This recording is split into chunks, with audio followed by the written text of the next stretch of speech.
1847, mariners had asked for a light, and it was introduced in Congress by Mr. Downing.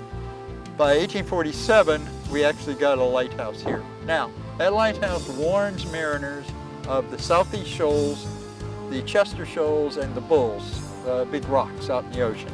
And it tells them that they got to stay at least 6 to 10 miles away from the shore.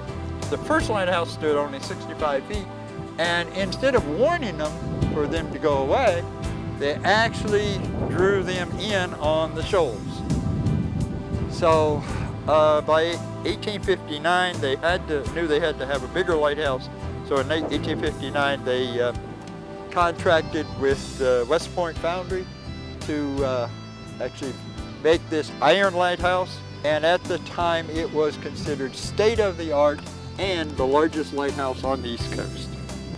A guy named Mallory, a West Point graduate, came here in 1887, and his task was to check for beach erosion and what to do about it, because the theory was the ocean was encroaching on the lighthouse and it was going to fall over in the ocean. So in 1893, they brought it from where it was, piece by piece, on a tram road to here.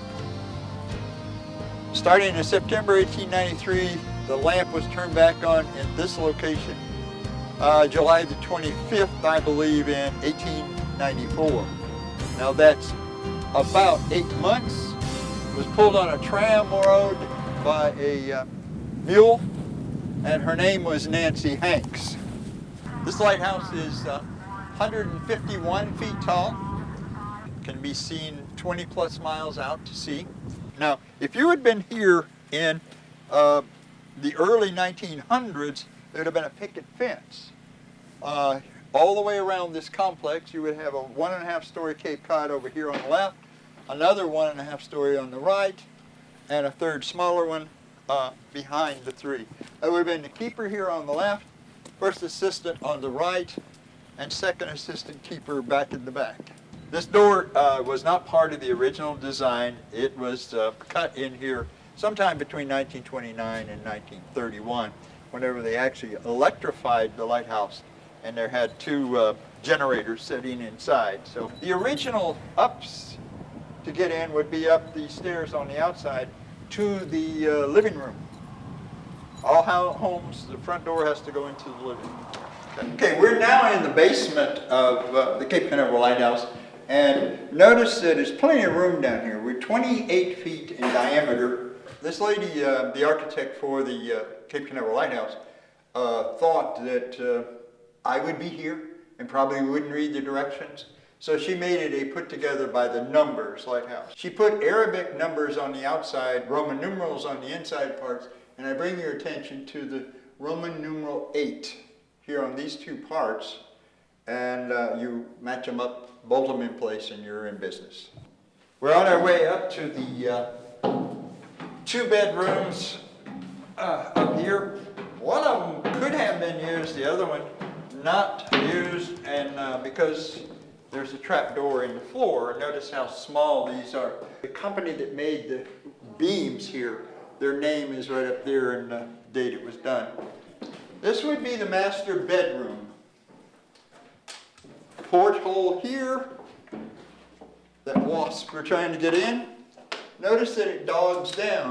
This lighthouse was actually designed to be sitting in the water up to the front door here, about 30 feet. The brick. A lot of people say this is a brick lighthouse with ironclad. Not true. Iron lighthouse, cast iron lighthouse, and oh, by the way, the engineers had no way to figure and no reference point on how strong it was, how will it stand up.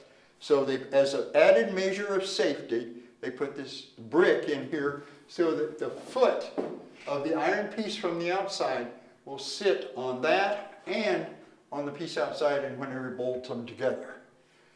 As a result of that, what we actually created was a thermos jug. There's about a 1.5 to 2 inch gap between the brick and the iron, and when it gets cool, then that tries to keep the, and by the way, it'll stay cool for about 48 hours if you don't open up the windows and stuff, okay? The living room, as the entrance, this was the main entrance. Let me show you something over here. This is a trap door. You would open it here, open the one right above us, haul the fuel up to here, tie it onto a block and tackle that goes up about 3 more levels, and then haul it up. Now from there on, you're on your own. It's carried up by hand. Step out here, if you will.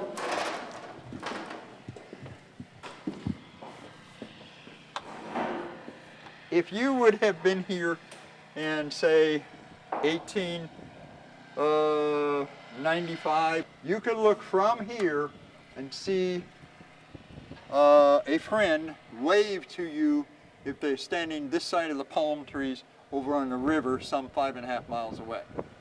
This vegetation has all grown in the last 40 years.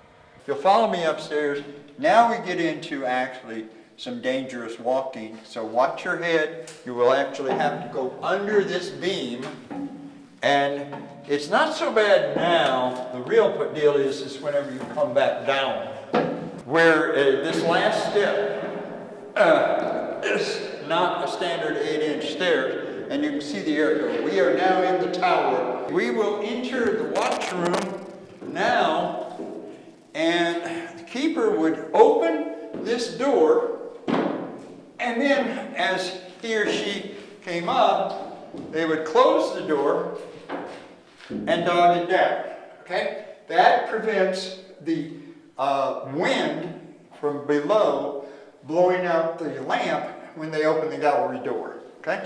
We won't do that because we have an electric light. Now as you come up, there's nothing to hold on to, so you'll sort of have to feel your way. Notice the little short thing we have here, walking up the stairs, holding on, nice and slow, into the lamp room. Okay, this is the lamp room, and as you see, we have 2 big electric lamps, but let's assume that we were here with the Fresnel lens. Fresnel lens would be about here, a walkway there, and actually the ladder, you can actually stand inside that beautiful, beautiful lamp.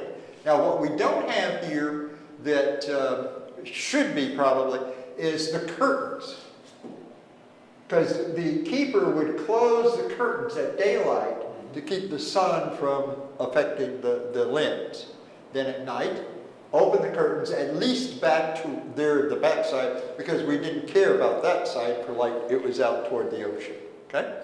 In September of 1893, they exploded the first lighthouse to make rubble here for the foundation of this lighthouse. Now prior to that, they brought a tram road from the beach down here, out of the bight, and brought it right up to here, because they unloaded parts and stuff for the move. They had to have the wagon and all that. Then they built a tram road from the position over there down between this swamp here and that lake over there, brought it down, and it connected to that tram road to here, and that's where they pulled the pieces. Now remember, piece by piece, the first piece taken off was the cupola up on the very, very top, and then we worked our way down removing parts.